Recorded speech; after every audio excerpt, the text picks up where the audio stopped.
Hi everyone, my name is Elaina Greaves. I am a second year master's student at the University of Guelph, and I am under the supervision of Dr. Brian Husman.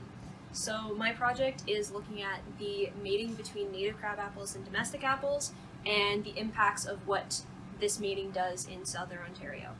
And what I hope to accomplish with this research is to get more info about the native crab apples in southern Ontario and also to find ways to help conserve this native species. So in May, out in the field at Rare Charitable Research Reserve, I did hand pollinations on 25 different trees around the Rare property. So I did 4 treatments. The first one was an open pollinated treatment, which I did nothing to the flowers, I just tagged the branches and then left them there. The second one was a supplemental pollen treatment, so I actually added crabapple pollen to certain flowers and then kind of just left them. And then the last 2, so the third and the fourth treatment, were actually bagged pollinations. So I put a bag over a branch, and this does not allow any pollinators to actually get into the flowers, and they were pollinated with either crabapple pollen or domestic apple pollen. And then in August, I went back out to Rare and collected all of my fruit, and I put them into these bags like so. So this is what most of them look like. Then what I did was I actually cut them up back in the lab, and as you can see, these are the mature seeds, which are pretty cool.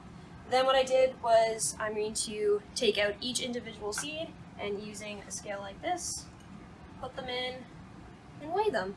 And then I'll record them in my book and then put the seeds into a little container like this and then go into a different room to complete my analyses.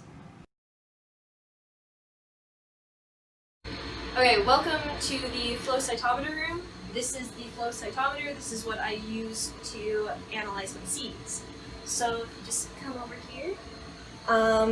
So like I set out in the main part of the lab, I put the seeds in this little container here. And as you can see, I've labeled it with a certain tree and that kind of stuff.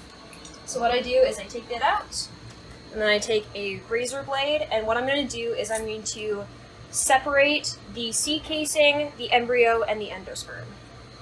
So I'm just going to make a little incision there. I don't want to cut too far down. And then cutting it open.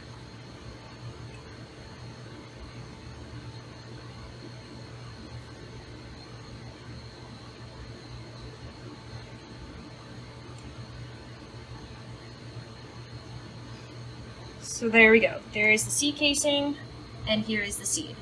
What I'm then going to do is I'm going to separate the endosperm and the embryo.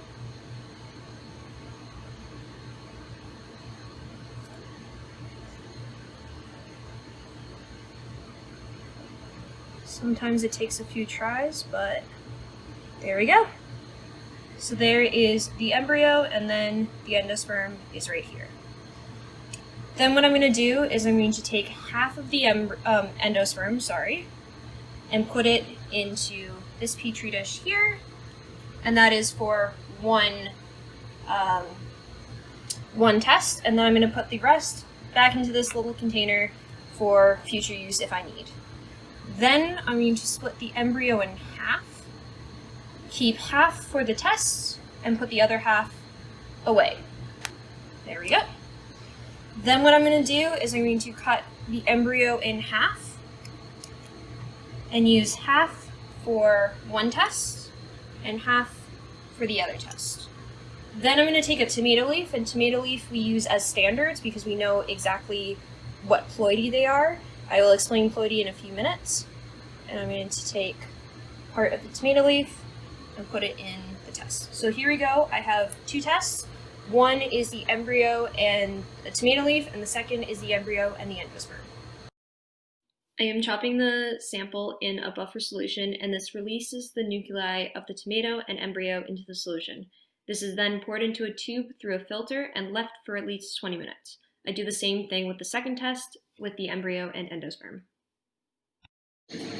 So for my project, I'm specifically looking at the ploidy of crabapple seeds and, of course, the hybrids between domestic apple and crabapple. So ploidy is a set of chromosomes. So for example, humans have 23 chromosomes, but crabapples have only 4 sets of chromosomes, and domestic apples only have 2. So what I'm doing here is I'm going to be using this sample here that I actually prepared before, and after waiting 20 minutes, I'm going to put it through this machine. What's going to happen is it's going to suck up the solution and put it through a tube, and a laser is going to hit it and light up the nuclei that are in this solution. Then what's going to happen is that lit up nuclei is actually going to appear on the screen as an event. And what I'm trying to do is for the embryo and tomato solution, I want to get 1,000 events with the embryo, and then for the second test, I want to get 300 events for the endosperm. So yeah, so we're actually going to do it. So I'm going to take this, vortex it just to kind of shake it up, and I'm going to be putting it in here, like so. Then what I'm going to do, I have the sample ID written here, and I'm going to press acquire. So what's going to happen is you're going to start seeing lines on the screen. This peak right here is actually our tomato, and then the tomato, this is also a tomato, and as you can see, this peak climbing right here is actually the embryo. So what I'm going to do is I'm going to move the embryo thing, I'm not exactly sure what it's called, up there, and then that's what it's going to take. So right now it's just in setup, so I'm actually going to pause it and abort it so it's not saved, and I'm going to take it off of setup and actually acquire it. So this is what's going to be this is what I'm going to actually analyze once I get done with this seed. So as you can see here, this is the events that are happening, and what I do to actually find the ploidy of the seed is I'm going to be taking the embryo, the mean, divided by the tomato mean, and then I'm going to times it by 1.96 to get the DNA, and then that DNA is actually going to tell me what ploidy the embryo is. Now we wait and watch the peaks climb.